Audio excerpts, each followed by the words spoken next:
What's good, y'all? Welcome to the video. For this video, I'm going to be going over the making of this painting called The Watchers. It was commissioned for the creators of Straight Back Games, the developers of the indie game called The Watchers. To give some context, The Watchers is a horror co-op survival game where the siblings sneak into a cult compound to find and rescue their mother. Along the way, they collect artifacts and try to avoid the cultists wandering around the compound. The game is currently available on Steam, so if you guys are interested, check it out. I'll leave a link in the description below.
For the painting, I wanted the siblings to feel surrounded, with their only weapon being their flashlight.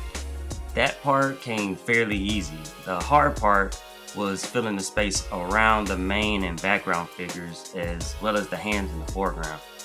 Initially, I thought to fill it with atmospheric smoke, but I wasn't sure it would look right or work as a whole, so I sent the drawing for critique and my mentorship, and it was suggested that I implement some sort of pattern, like tiles or the silhouette of the compound, an insignia, something to add interest in that dead space without taking away from the focal points.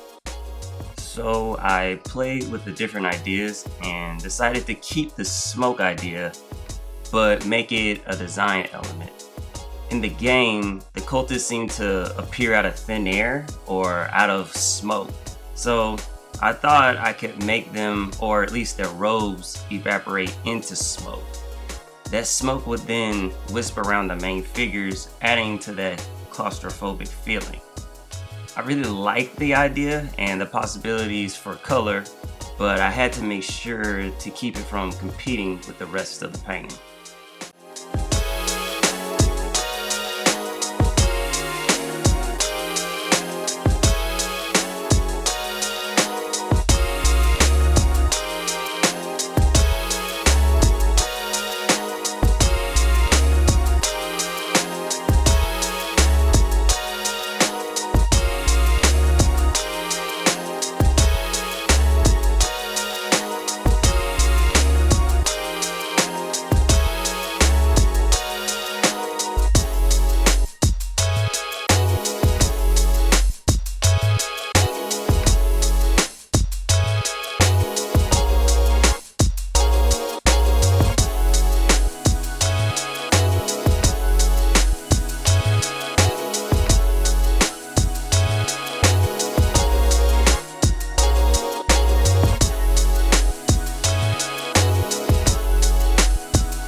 The best way I could keep the painting organized was to manage the contrast. This is something I talked about in my last video. You could check it out to find more detail on the use of contrast. For this painting, I made sure the smoke faded when it got near the main figures, especially around the faces. Because I wanted the main figures to be dark against a lighter background, I had to use a small amount of contrast around the upper half of their body to create a clear silhouette. This allows them to stand out from the chaos that surrounds them.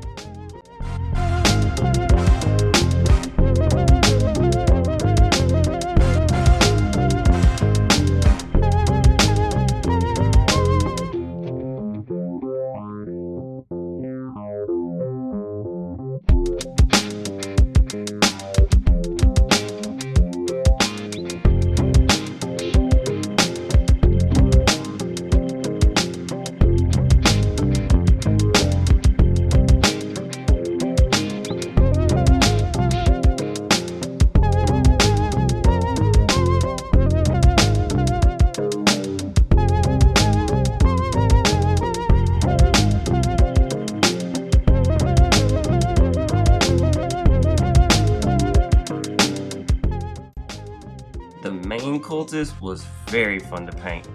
The glowing eyes, the lighting from below, the skin texture, and especially the teeth. Just the whole thing was cool. I actually painted it pretty fast, for me anyway, around 2.5 hours. I used myself for reference, which is very common, and I usually change it pretty dramatically to fit whatever commission I'm working on. But for this, I kept the facial features fairly the same. I just added some fat to the cheeks, a double chin, some jacked up skin, and took off the facial hair, and there you go. Considering the amount of alteration I usually do, this turned out to almost be a self-portrait.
Earlier, I mentioned the flashlights being the only weapon the siblings had to fight the cultists with. While developing the idea, it was suggested that I literally make them a weapon instead of a symbolic one. While it is subtle, the light does have an effect on the cultist, especially the one that's reaching out with his hand. I'm not sure if it shows on the video, but you can check out a high-res version of the painting on my site. The light kind of has a burning effect on the cultist, or a more disintegrating kind of thing going on. Like I said, it's subtle and I didn't want it to be a main focus of the painting, but it is there for those who look closer into it.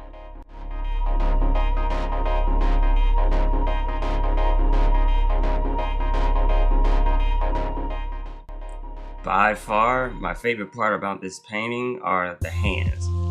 I always wanted to make a painting that had a bunch of hands in it.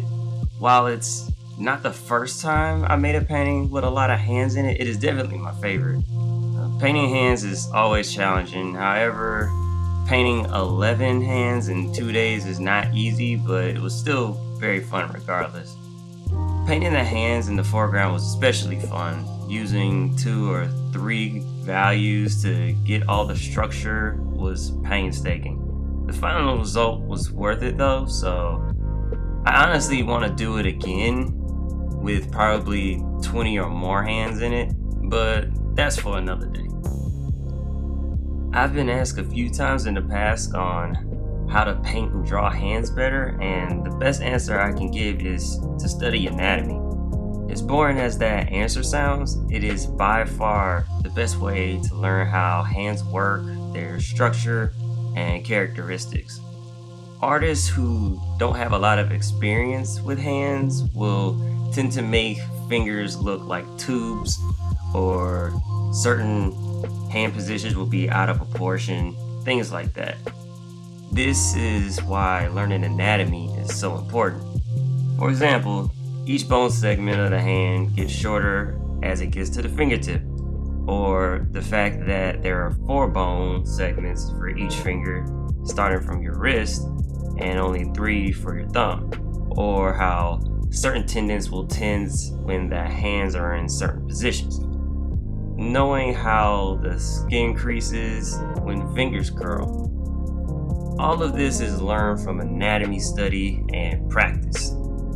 Something I did a lot was drawing 5 hands a day until I reached 100. It also helps to look at anatomy books while doing this as well to help reinforce what you're learning. I've done this multiple times with hands, feet, and portraits. Probably somewhere over 1,000 at this point, not including, independent studies, illustrations, and the like. The knowledge gained is invaluable, so if you're looking to improve in a particular area, give this a try.